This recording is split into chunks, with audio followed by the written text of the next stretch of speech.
jeudi 5 décembre 2024. Je vais monter sur Paris, histoire d'être tranquille demain. Normalement, du coup, j'arrive à La Réunion à 5h30 du mat. Donc j'espère que samedi soir, je pourrai aller jouer. Je me suis déjà inscrit, donc je vais jouer le jour même. J'espère que ça ira avec le décalage horaire, ça devrait y aller. On se retrouve, du coup, soit ce soir si je vais grind, soit à La Réunion directement. Allez.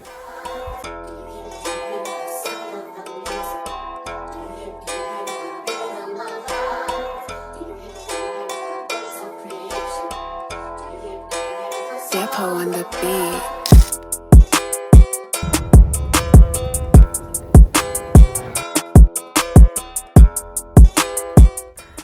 Bon, alors finalement les tables online ont l'air d'être plus belles. Je pense que ça peut être toujours plus beau que les tables de Paris.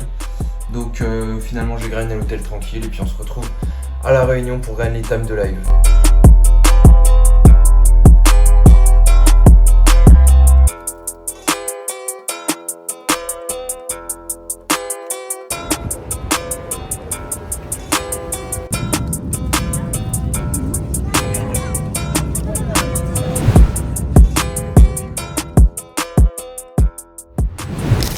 Salut à tous, c'est Captain Achab de Nextend et je suis enfin arrivé à La Réunion. Je dis enfin parce que le vol est super long pour arriver ici, c'est 11 heures d'avion, mais enfin j'y suis et ça vaut vraiment le coup. Je vais rester ici 20 jours, c'est une île magnifique, pleine de paysages, de magnifiques randonnées. Mais moi je suis là pour aller jouer au casino. Pour les casinos de l'île, il faut savoir qu'ici il y a 3 casinos. Il y en a un à Saint-Denis. Saint-Denis c'est la plus grosse ville, c'est à peu près on va dire la capitale de la région. Le deuxième casino c'est celui de Saint-Pierre, c'est aussi une grande ville. Mais alors c'est pareil que pour le premier, c'est quand même assez loin de là où je suis. Et les échos que j'ai eus sont pas fous. Alors le troisième casino c'est celui de Saint-Gilles-les-Bains. J'habite juste à côté. Pour y être déjà allé, le field est assez cool. Assez récréatif. Les gens sont assez sympas, que ce soit le staff ou même les joueurs. Et donc voilà, au final, le confort de grind est assez cool. Donc ça fait beaucoup d'éléments qui font que je vais aller exclusivement au casino de Saint-Gilles-les-Bains. Mais pourquoi pas tester les deux autres un jour. Je vais vous donner quelques infos pour celui de Saint-Gilles-les-Bains, pour ceux que ça intéresserait. Alors en semaine, c'est-à-dire du lundi au jeudi soir, ça tourne de 20h30. Donc la table ouvre à 20h30 et ferme à 1h30. Alors ça, c'est les horaires qui sont écrits sur la feuille. Je vous expliquerai plus tard pourquoi je dis ça. Il y a 2 soirées dans la semaine où ça termine un peu plus tard. C'est le vendredi soir et le samedi soir. Ça commence toujours à 20h30, mais ça finit 3 dernières mains sont à 3h30. Donc c'est sûr que par exemple, comparé à Paris ou à d'autres endroits dans le monde, il n'y a pas beaucoup de volume à faire. Ça reste quand même des horaires assez serrés. Donc niveau volume, c'est pas pour ça qu'on vient ici. Et il y a aussi une mauvaise nouvelle, c'est que des infos que j'ai eues, en ce moment, la table ne tourne pas la semaine. Je vais quand même essayer de venir la semaine, voir avec d'autres joueurs pour essayer d'ouvrir une table en semaine, mais pour moi, je pense que ça va être compliqué. Donc ce qui risque de se passer, c'est que je risque de jouer le vendredi soir, le samedi soir et le dimanche soir. Ça fait que 3 fois par semaine, le volume va être assez restreint, mais je pense que ça va être suffisant pour un petit peu vous montrer comment ça se passe là-bas, vous expliquer comment se passe mon grind, aussi voir d'autres choses plus macro, plus autour du casino. Bon, ici, de toute façon, on est une chaîne de poker, on verra beaucoup le poker, mais voilà, si je peux vous montrer d'autres choses, un petit peu de l'île, ça peut être aussi cool. Donc voilà, comme je vous disais, je suis là pour 20 jours, je suis là pour les fêtes. Je voulais en profiter pour grind. Je sais que je pourrais pas grind toute la semaine, pas faire un gros volume. Donc ce qui va être intéressant, c'est de vraiment essayer d'être en A-game le plus possible, de jouer mon meilleur poker parce que là, j'aurai pas d'excuses. Je pourrais vraiment jouer au maximum de mes capacités vu que je vais pas jouer extrêmement longtemps. Je pense pas que ce soit rentable pour un grinder, qu'il soit pro ou amateur, de venir ici sans mettre pour beaucoup de frais. Si vous venez purement poker. Après c'est sûr, si vous êtes un grinder mais que vous voulez faire des semi-vacances, à pouvoir voyager, à visiter des choses, avoir des belles choses à voir et en même temps de pouvoir jouer un petit peu au poker, on va dire 3 fois par semaine, le vendredi, le samedi, le dimanche soir, ça peut être super intéressant.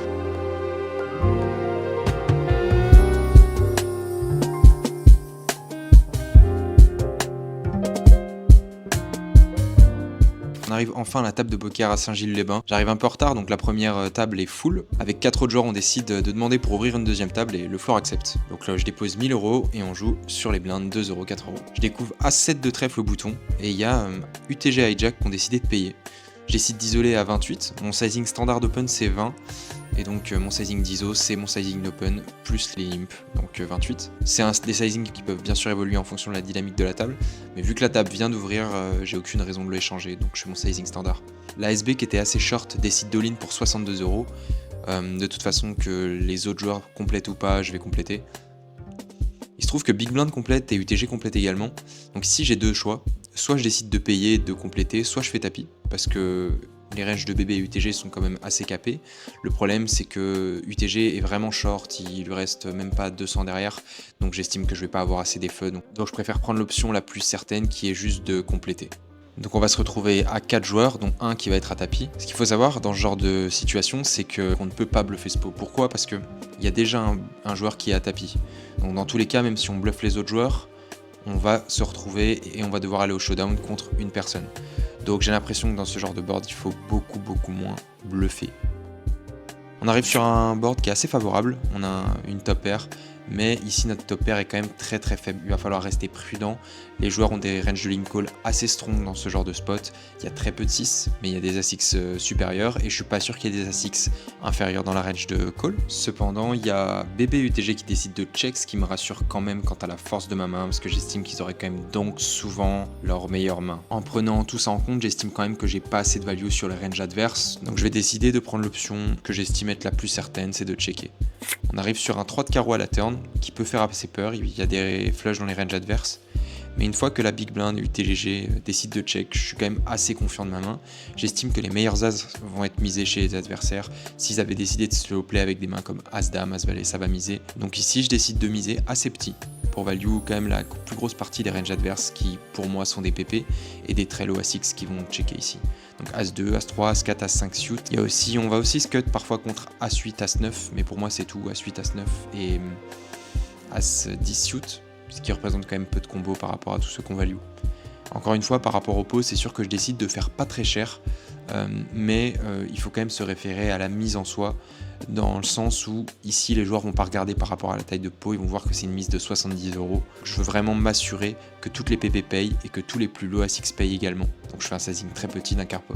La big blind décide de réfléchir pendant longtemps, puis finit par fold. UTG décide de fold également, donc on se retrouve en heads up contre le joueur à tapis. La river est un 9 de trèfle, mon adversaire a l'air pas très confiant, il me dit qu'il a paire de valet, donc j'essaie de retourner ma main et dire que j'ai un as.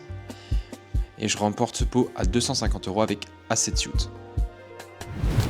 Main suivante, on se retrouve avec Roi 3 de trèfle en big blind. Il y a un joueur sérieux, voire un peu trop serré, qui décide d'open 20 au bouton, mais étant donné qu'il y a la small blind qui défend et que hijack va très souvent compléter, je me retrouve à avoir 16 € à mettre dans un pot qui va très souvent faire 80 € au flop. Donc je décide de compléter même si ma main est assez faible. Comme prévu, hijack complète et on se retrouve alors à 4 sur un board 4, 5, 7 avec mon tirage couleur. Ici c'est plutôt cool parce que j'ai tirage couleur mais j'ai aussi gutshot, donc je vais très souvent défendre ici. Bouton décide de miser à 50 € dans un pot qui fait 80. Ici on a deux choix, soit on paye, soit on relance. Je vais beaucoup relancer dans ce genre de situation, mais contre les petits sizing. Le truc c'est que les gros sizing, surtout des joueurs sérieux, et surtout en multi-way, ça va être très souvent de la value. Donc contre une range d'un joueur sérieux qui mise assez cher dans plusieurs joueurs, je pense que j'ai pas du tout assez de FE. Donc j'essaie tout simplement de payer et à viser à la turn. Hijack décide de fold et donc on se retrouve en heads up pour la turn. La turn est un as de carreau, ça reste quand même une super carte pour nous dans le sens où ça nous ajoute 3 outs en plus. Donc là on joue 9 trèfles et 6 cartes pour la quinte. Il y a donc 15 cartes qui nous donnent quasiment toujours la meilleure main, ce qui nous donne une équité d'à peu près 30%. Donc on pourra payer une mise avec les codes directs tant que le joueur mise à peu près 3 quarts du pot ou moins. Ici il décide de miser 2 tiers donc on a largement les cotes. Comme tout à l'heure, je trouve que j'ai pas assez d'effets, si je raise il va toujours call, s'il a brelan, 2 paires, top pair maintenant, s'il a décidé de bluffer avec As-Roi, et s'il a des As-X de trèfle qu'il a décidé de miser, on va se retrouver vraiment drawing dead. Donc je pense que la meilleure chose c'est de payer, on a tout simplement les cotes. La river est magnifique, le 8 de trèfle qui nous donne flush, mais maintenant il faut vraiment réfléchir. Est-ce qu'on check ou pas? Moi je pense que trop souvent quand on va checker, étant donné que c'est un joueur vraiment sérieux, il va trop souvent check back avec 2 paires ou même brelan. Donc ici, je pense que la meilleure line, c'est la line de donk, car on va value toutes les mains qui vont check back. À chaud, je décide de faire 210. À froid, j'estime que c'est un peu trop cher. Vu que c'est un joueur vraiment sérieux, je pense que quand il va avoir 2 paires, voire brelan, il peut réussir à trouver un fold ici.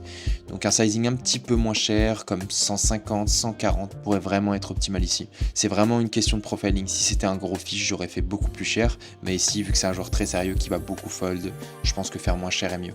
A contrario, je pense que ici en bluff, faire ce sizing, c'est vraiment fort. Il va folder une tonne de mains. Vu le profil, je pense qu'il va tout folder, toutes ses 2 paires, tous ses brelans, il va fold. Donc en bluff, c'est vraiment un bon sizing, mais en value, j'aurais aimé me faire voir peut-être 150, 140 pour être sûr qu'il paye 2 paires plus. Il tank quand même assez longtemps, mais au final, il décide quand même de fold. En étant un peu résultat oriented, ça me fait dire que faire moins cher est vraiment la bonne option ici, mais que donc reste quand même la meilleure line. Après avoir discuté avec lui, j'ai compris, même s'il me l'a pas vraiment dit, qu'il avait une main assez forte. Donc je me suis pas trompé sur le profiling à froid, il faut quand même faire moins cher contre ce genre de profil. Mais si j'avais été en bluff, faire un sizing comme celui-là, ou même un petit peu plus cher pour être sûr, pour faire folder vraiment toute sa range sauf ses flushs, ça me paraît vraiment fort contre ce genre de profil. Mais bon, next end, et on prend ce pot à 420 €. Après ça, je joue quelques spots et la table casse. J'attends 1 heure d'avoir un site, mais c'est vraiment un mauvais site pour filmer, donc j'ai pas pu filmer les mains d'après. Après 1 ou 2 heures, la session s'est terminée, et j'ai pas eu le temps de dormir car j'avais prévu tôt une randonnée, et je vais vous y emmener avec moi.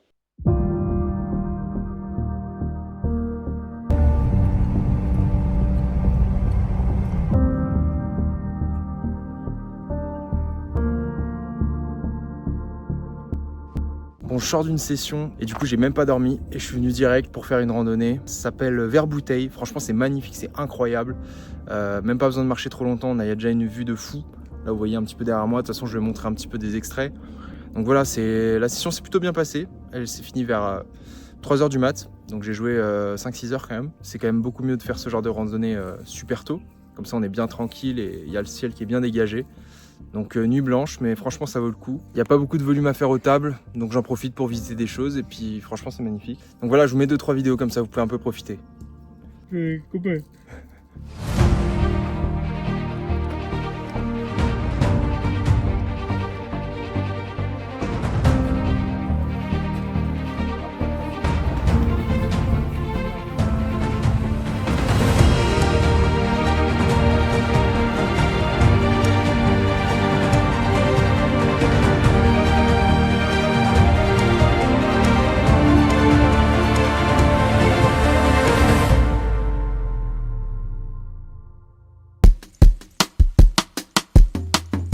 J'arrive avec As-10 de pique en premier de parole. Je décide de relancer, c'est une main que je vais relancer 100% du temps à cette position, et donc je fais mon sizing standard à 20 €. Bien qu'on va le voir, je pourrais faire largement plus cher étant donné que cette table est très collante préflop. Mais As-10 UT, c'est quand même une main où je vais me faire payer par des mains qui me battent quelques fois, comme As-Valet qui va pas oser 3 bêtes, donc j'ai pas vraiment d'intérêt à faire plus cher. Au final, UTG3, low jack, hijack, bouton, small blind et même big blind décident de payer. Donc on se retrouve à 7 joueurs sur un flop qui vient 3, 9 rois, tout à pique. C'est comme dans un rêve, on flop nuts. Faut savoir que quasiment tous les joueurs qui sont dans le coup, ils ont un tapis assez faible de 300 € maximum, à l'exception du joueur en low jack, qui a à peu près le même stack que moi. Donc le but ici, c'est de tout faire pour lui prendre le maximum. Donc là, j'estime que la meilleure option, c'est de check. C'est le meilleur moyen de tout mettre contre ce joueur qui a des fréquences de stab très élevées, c'est-à-dire qu'il mise beaucoup trop souvent vs un check. Et ça, c'est le cas même dans les pots multi-way. Malheureusement, il check, mais le joueur au low jack qui a à peu près 200 € de tapis, il décide de miser 120 € dans 140. Hijack et bouton fold, et le joueur en SB fait tapis pour 176 €. La big blind décide de fold, et ici j'ai deux choix, soit je relance, soit je paye.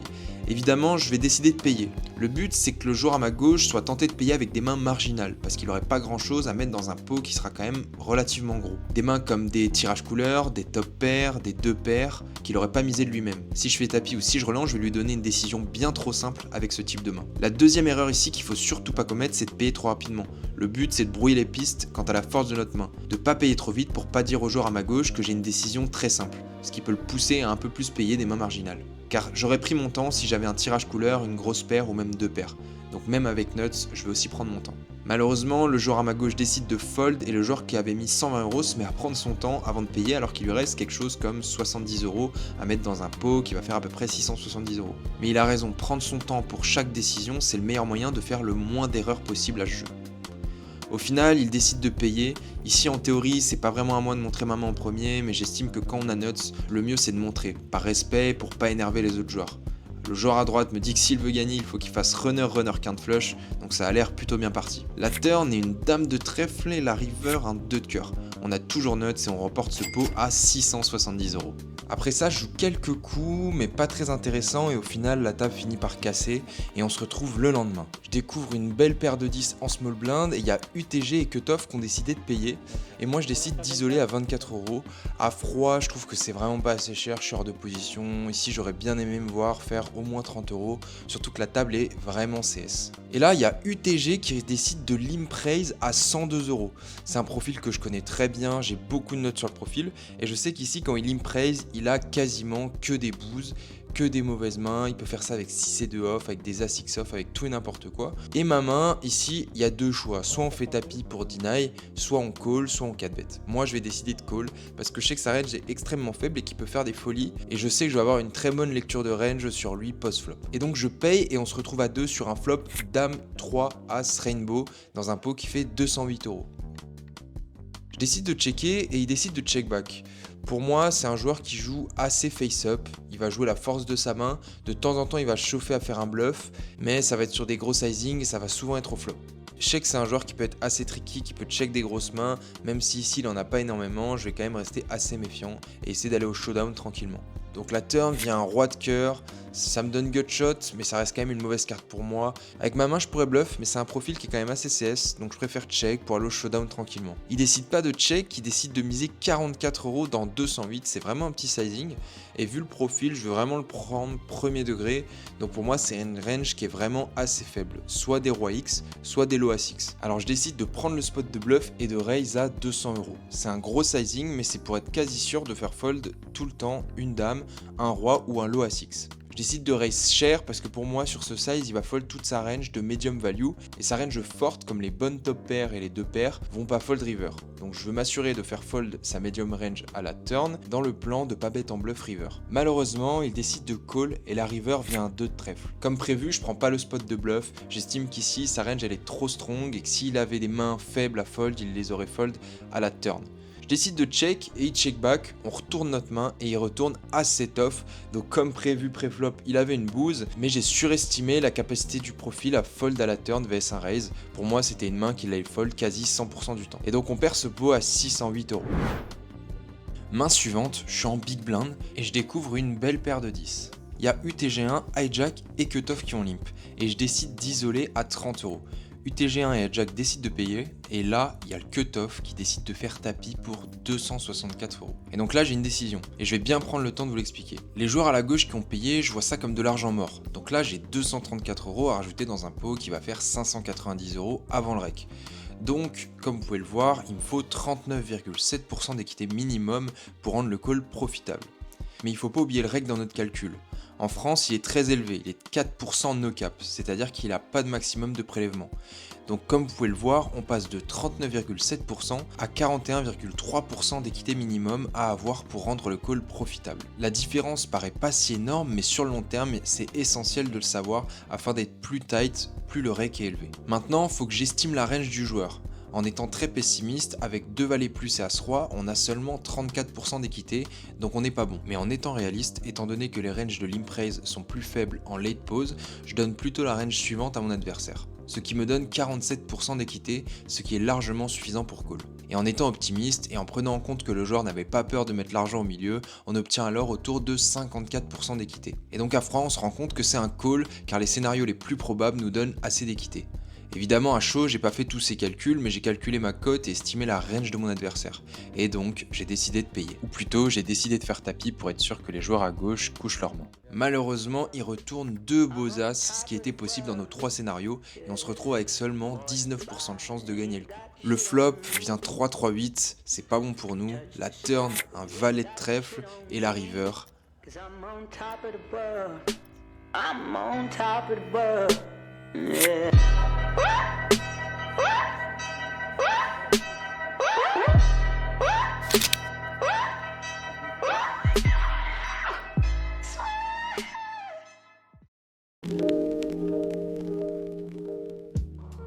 Bon, là je suis au relais de l'Ermitage, c'est les 2 derniers jours où je suis à La Réunion, donc je vais en profiter pour me détendre. Pour le poker, c'est fini.